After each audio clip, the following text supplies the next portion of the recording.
Sunday, August 12, 2018. This is Mercedes Diesel Guy, and this is my 1998 Volvo V70 GLT project car. So it was a busy July and a busy August so far, so I haven't really done much of anything with the car.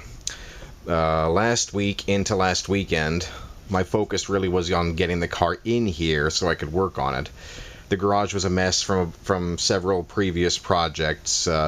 I had parts and tools kind of strewn around all over the place and hadn't yet had time to put everything away, so I did that as best I could. You can see the garage is still pretty full, but at least everything is stacked. I know where everything is. All the tools are put away where they should be, so it is organized and I can work in here. So I have actually started ordering parts for this car,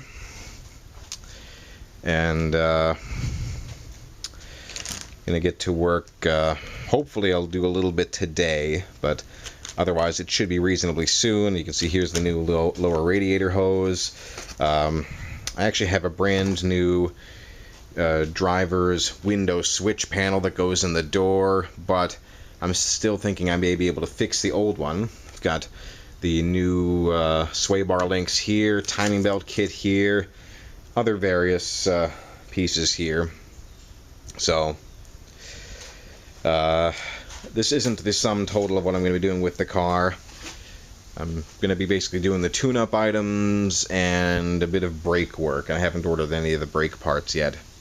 So that's where things are right now, but the important thing is I have it in a space where I can get some work done.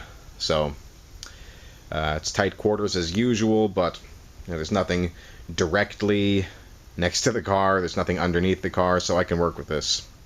So bottom line, the car is in here, and the task really is to, like I said, do tune-up items, which is plugs, probably cap and rotor. I think the wires are okay. Timing belt, water pump. I know the car will need a PCV service, so I'll have to get the parts for that, the oil separator, flame trap, that sort of stuff. So, yeah. But I did verify recently that the car will run and drive, and that was essentially what I needed to determine before I decided to go through with the project. Because I didn't want to start throwing tune-up parts of the car only to find out it had a bad transmission. If that had been the case, I would have just stopped right there and parted it out. But I do believe this car is worth fixing. So that's all for today. This is Mercedes Diesel Guy. Thanks for watching.